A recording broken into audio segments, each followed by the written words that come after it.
Hey everyone, my name's Alex, welcome to my channel, and today I want to show you how I'm going to turn this into this.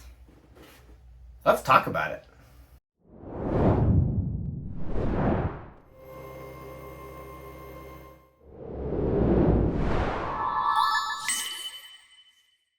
Alright, so if you're watching this video right now, the chances are is you've probably watched a lot of videos like this. You probably have a pretty good understanding of the process of taking a raw 3D printed file and then turning it into a finished prop. So I'm not going to go into overkill details over every single absolute step, but I just want to give a general summary of what I'm doing, what I'm working with, and keep you involved in this process as we get to build cool stuff together.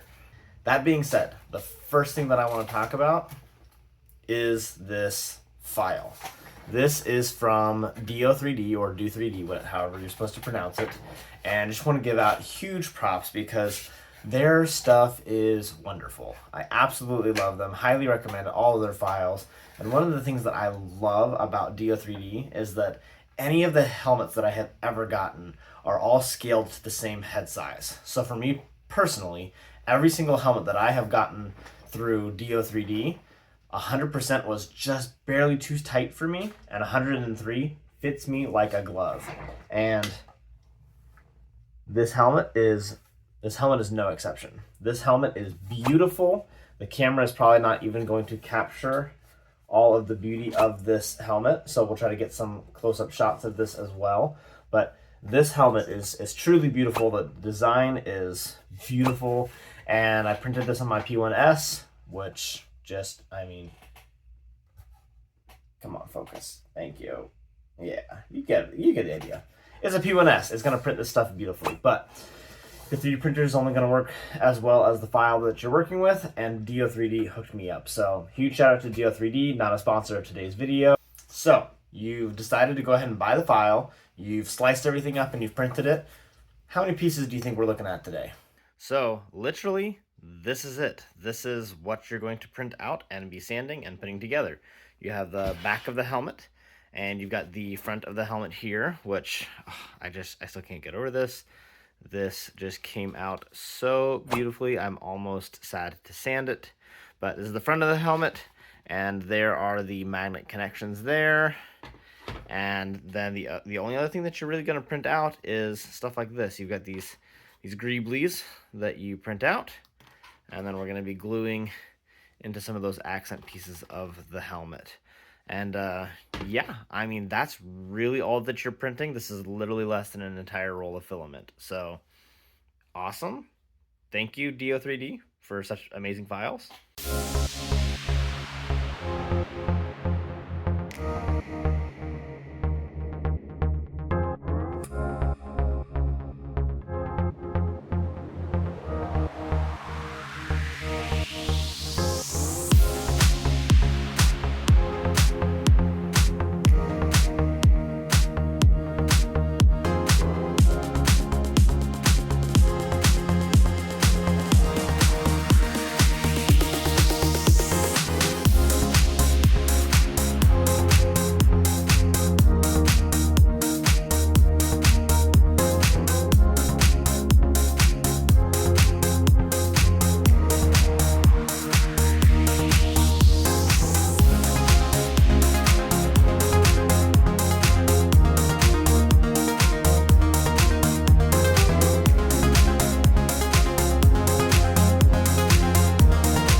Boom.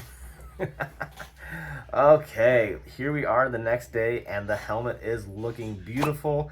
This is the exact, this is the exact black gloss that we want.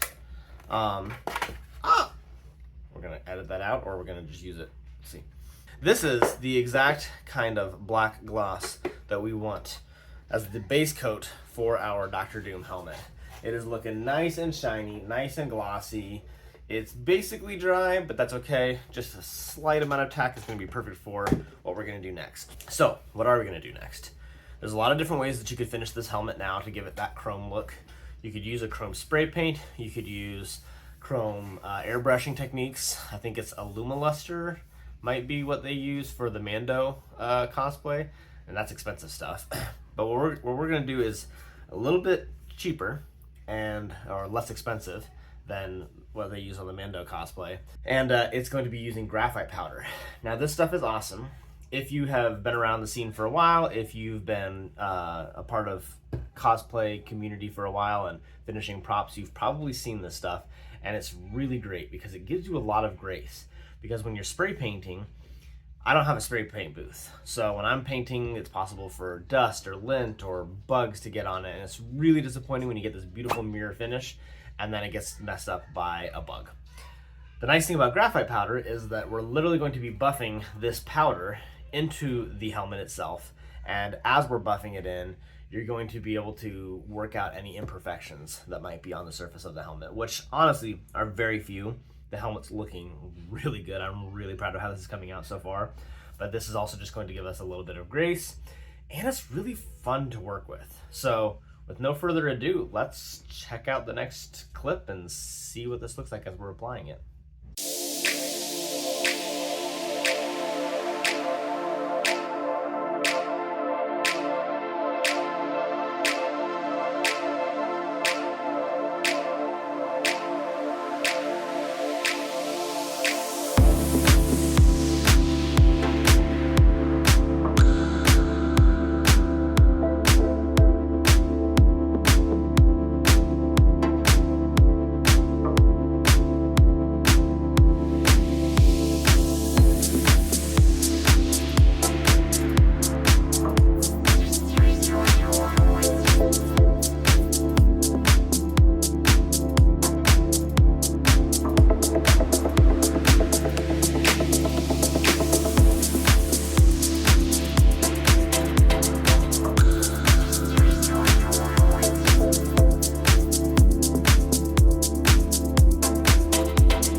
Alright, so just under about a week's worth of work, we have a beautiful finished Dr. Doom helmet, and I have to say I am just super pleased with the way that this came out. The finish is perfect. It's probably my favorite graphite rub finish that I have made to date, and I am perfectly in love with this helmet and the way that it looks. Just look at it. Look at it. Look at it. Look at it. Look at it. Look at it. So this helmet, yeah, I'm super happy with this finish. I did not clear coat this. If you wanted to go a step further, you could clear coat this and make it shinier and also minimize fingerprints that would be left on the helmet. I decided not to. If I really wanted to, I could always add it on there later, but I kind of like the fact that if you touch it, it leaves fingerprints because that's how real metal behaves in real life. So it makes sense to me that it could leave fingerprints. Of course, if you decide not to clear coat a project like this, and you've got graphite rub on it, you can always add some more graphite rub and polish it up a little bit, buff it out a little bit, and it'll be right back like it used to be and looking beautiful. But I'm honestly not concerned about it. If somebody's looking at this helmet and they're like, oh my gosh, there's this one fingerprint on the back of the dome, no one is going to be looking at that. They're going to be like, oh my gosh, look at that beautiful Dr. Doom helmet, because it's sick, okay? So I'm not stressed about it. I don't think you'd be stressed about it, but just wanted to put that out there. If you wanted to go an extra step further with the finish, you could put a clear coat on this. The next thing that I want to talk about is the failures, because there were, unfortunately, a couple of failures. And by a couple, I literally mean two. Yep, the back of the... I keep doing that. So this right here is the back of the dome. We got a little bit of spaghetti. Looks like the supports broke off there and just kind of made a mess. Not a whole lot of filament. Not really that worried about it. This guy was a little bit more sad, and this is the one that I want to talk about because this one was really weird. I printed this on my Bamboo P1S. If you are a Bamboo owner, you know these machines work beautifully. They are plug and play. Sure, they do require maintenance. They do occasionally get the clog that you have to take care of, or occasionally you have to replace a part on it, as is normal with any machine. But as far as 3D printers are concerned, these guys are absolute workhorses. So, love my P1S. That being said, I have no idea what happened with this project. When I ran this print, everything was going beautifully, and as you can see, there's only a few hours left of this print, and all of a sudden I ran out of filament. You know, normal thing that happens with 3D printers. I got the notice on my app. I went in there, replaced the spool, and it just refused to feed. I tried. I tinkered with the app. I tinkered with the printer. I messed around with stuff, and nothing was working. So I had to do the unspeakable, that terrifying thing that you know should work but doesn't always work, so you're a little bit afraid when you're doing it, thinking, is this going to work or not? I rebooted my printer. Rebooted it. It came up and said, hey, your last print was unexpectedly interrupted. Would you like to resume where you left off? I thought, perfect, I'll just do that. Yeah, no, that did not work out. So I tried to do that. It literally refused to feed filament. It refused to do anything. I couldn't even go to the settings to factory reset the machine. Yeah, I had to play around with it so much before I was finally able to actually factory reset my entire printer, and then reset up all the software, reconnect it to my computer, my apps, and all of that, and then reprint it. After that, ran into no issues. So this is clearly not the fault of the 3D modeler, DO3D. I have no idea what happened because I have never seen that happen before, but I just thought it was worth mentioning in this video because this about made me cry. I was a little bit, I was discouraged, but I mean, it came out okay.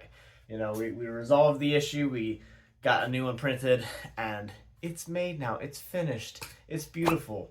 So I'm not losing any more sleep over it, but just wanted to share that story with this. Well, guys, that honestly wraps it up for today's video. Thank you so much for taking the time to be here. This is a relatively new channel, and I'm really trying to step up my game and to improve the quality and the quantity of the content that you're going to see here across all my different platforms. So if you enjoyed what you saw today, please consider liking the video, subscribing with the notifications turned on so that you don't miss any new videos. If you'd like to go a step further in supporting me, I actually did just release my very own Patreon, and the link for that is going to be in the description of this video as well, so you can go there and support me if you would like to support me and to see more content and gain access to some exclusive perks as a patron. But honestly, just you being here to the end of this video, I want to say thank you. Thank you for watching to this point in the video. Thank you for your support. If you've been watching me and supporting me for some time now, I just want to thank you for being here, because this is fun stuff to get to do, but it is so much more rewarding when I get to share it with you. And so thank you for all that you do, and look forward to some more videos. We'll see you in the next one. Bye for now.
Do you think they're gone?